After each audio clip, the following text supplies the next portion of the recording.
Well, hello everyone. Welcome back to Supposedly Fun. I am Greg, and I am here to do my reading wrap-up for the month of May. I am having a really good reading year. I am on track for this to be my most successful reading year. Even though I started the month on a slump, I managed to finish 8 books in May. If I push myself in the second half of the year, I could potentially hit 100 books this year. In terms of my reading goals, I want to read more books by women than men in 2019, and I'm blowing that one out of the water. Of the 39 books that I've finished in 2019, only 9 of them are by men. So I'm absolutely doing really well with that one. Unfortunately, I whiffed on my other goal for the year, which is to read more books either by or about lesbian, bisexual, and transgenders. I am planning.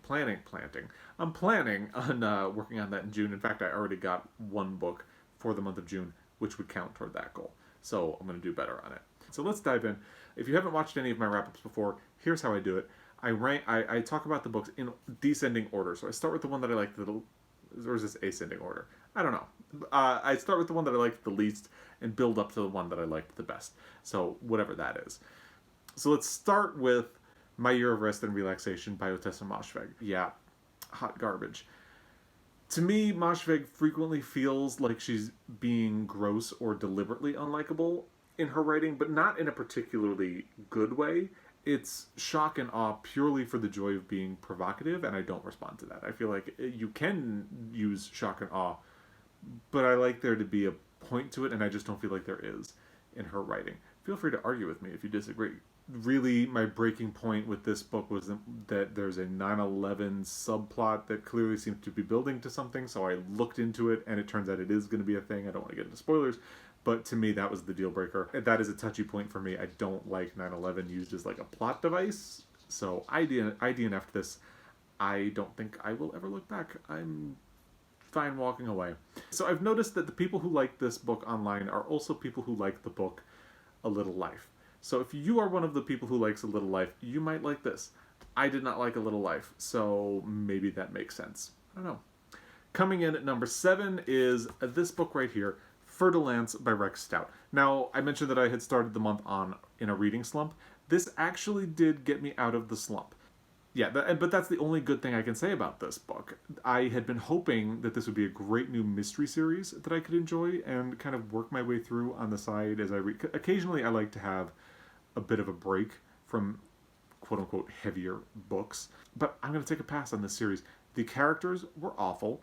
This book was also demeaning to women, and the main character feels like a Hercule Poirot stand-in, and I didn't like that his insane flights of logic don't feel like great detective work so much as Rex Stout trying to make fetch happen.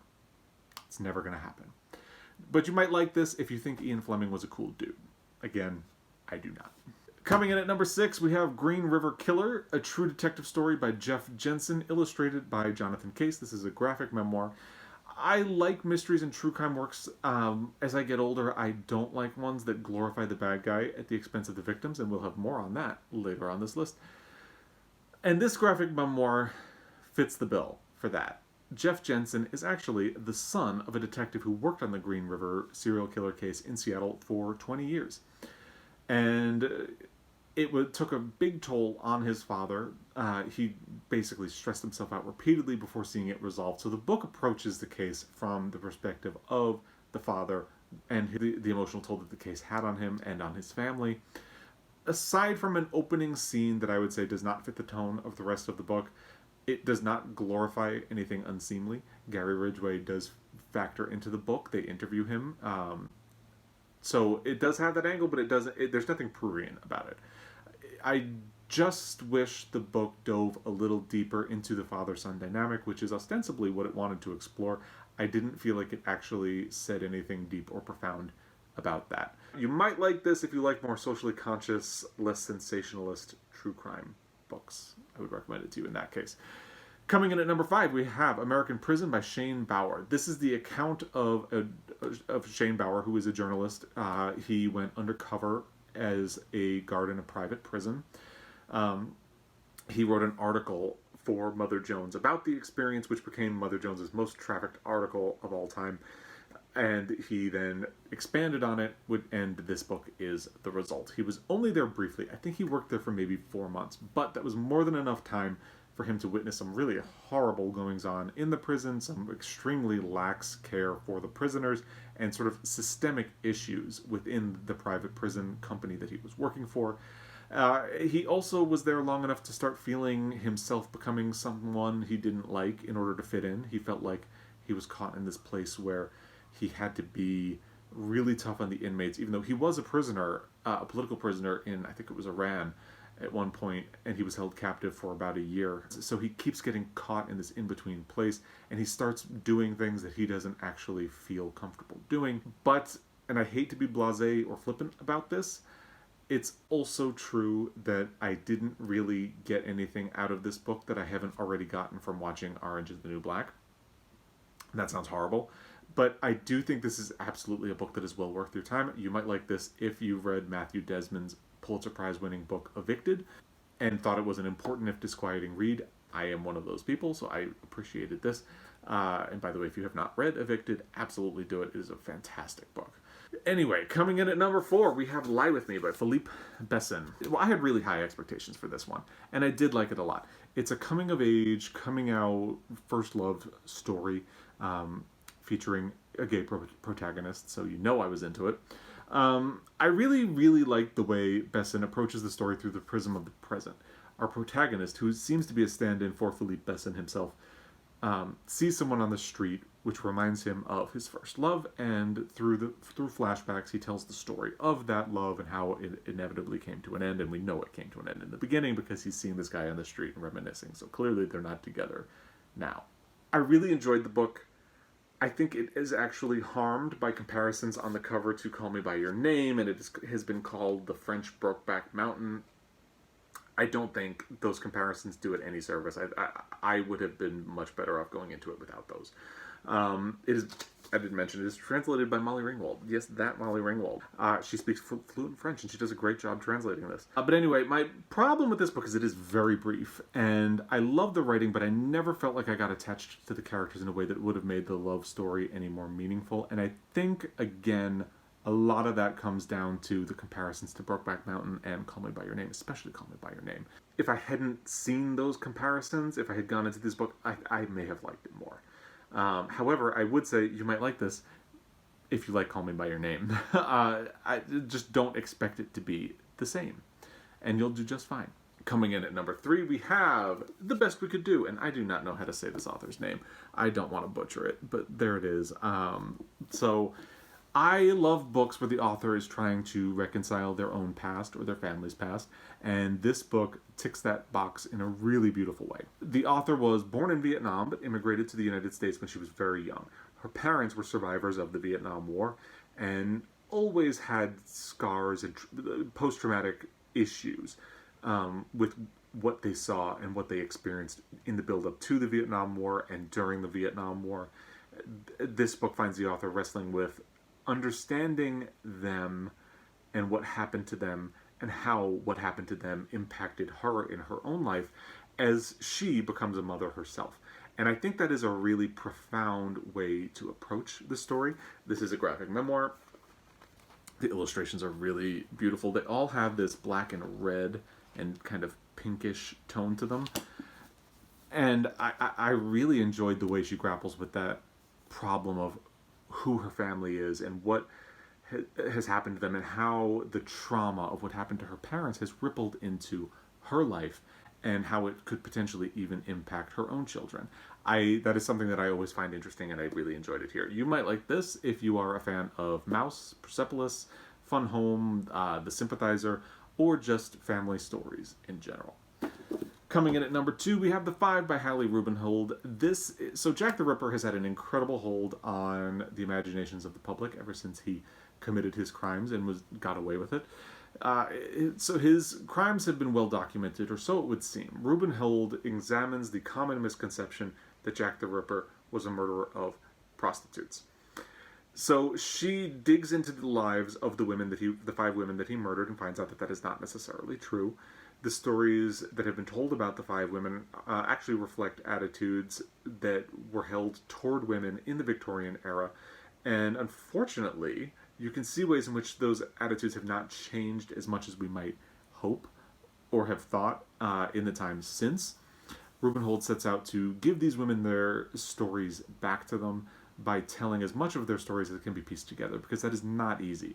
And one of the things I really appreciate about this book is that it talks about how difficult it is to piece things together, because really you're piecing their lives together through fragments of documentation, things like marriage records, records of who checked into workhouses and when and how long they were there, and when they were times they were arrested. And then you try to piece together the details from that and look at the records of what was said during the inquests into the murders, knowing that what was said during the inquest is unreliable because it was very sensational and it was a media event and a lot of inaccurate, unreliable information was presented. So I thought that was really fascinating. I think this is also a really interesting portrait of the Victorian era that we don't always see. And I think this book is just profound and interesting, and its purpose is very noble. I definitely recommend this. You might like this if you like history, socially conscious true crime, or even if you just believe in feminism and women's rights. I think this would be interesting to you in any of those circumstances. And coming in at number 1 is a book that I listened to on audio and ran out and got myself a used copy of. It has this plastic on the cover, so there's a lot of reflection. It's A Place for Us by Fatima Farheen Mirza. I loved this book. So the setup is that Hadia, the eldest daughter of an Indian-American Muslim family, is getting married. Her estranged brother, Ammar, agrees to come to her wedding. He has not seen his family in 3 years at this point. With that premise in place, the story weaves back and forth in time to tell the story of this family and how they got to this place. Mirza's writing is just incredible. On the surface, it's just gorgeous, but everything flows and is really well described. Underneath the surface, there's so much smart plotting and characterization. There are really startlingly astute observations. Each character is just so well drawn. The things they do, how they feel, how they react to things, it feels real. It feels genuine, very organic, which is very hard to do in writing, I think. One thing I particularly like about this book is how most books about estranged families have an inciting incident, and this one does, but Mirza understands that it's usually small cracks in a foundation that cause the most trouble over time, and I think it's much more interesting told that way. Mirza really captures what it is to be part of a family, how we can be so angry at someone and still have this really deep love for them, and I don't think I've ever read a book that captured that feeling so profoundly. In my previous review of it, I really focused on the last part of the book, which takes on the point of view of the father. No spoilers. You get to focus on the other people in the family, except the father. He kind of remains elusive until that ending. And to me, structuring it that way made it a perfect ending. So at many points in the novel, Mirza ends up telling the same story, the same circumstance from different points of view. So you get a deeper understanding of not only what's happening, but what the people involved are feeling on the inside that's causing them to do this thing. And going to the father at the end almost flips the script on the whole novel.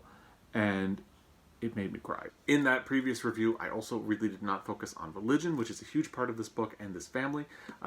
There's a big part of it that is on the daughters and how at a certain age they are supposed to begin covering themselves in public, and they have to the family wants them to choose when they do it. I also didn't focus on the difference in expectation that is placed on the daughters compared to their only son. Basically, this book has many, many, many layers. All of them are gorgeous. I absolutely recommend this book. You might like this if you enjoy novels about families, novels that raise the everyday occurrences of life to a kind of epic scale, or if you're just a person who has a heart. I absolutely recommend it. I've already finished one book in June, and I am working on 2 more. One of them is a physical book. It's Lighthouse Keeping by Jeanette Winterson, and I am actually listening to the audio of My Sister the Serial Killer right now. I didn't realize the audio was only 4 hours long. So I'm off to a really good start in the month of June as well. I can't wait to see how it shapes out. I am working through an LGBTQI reading list. I don't usually do TBRs, but I'm working through one for June because I really want to prioritize, and this is one of them, some of those books that I've had out there. So I would love to hear what you read in the month of May or have been reading recently, what you've liked, what you've disliked, if you agree with me about any of these. Maybe you're a Rex Stout fan. So let's talk about it. And as always, thank you for taking the time to watch this video. I really appreciate it. And I'll be back again. Until then, happy reading.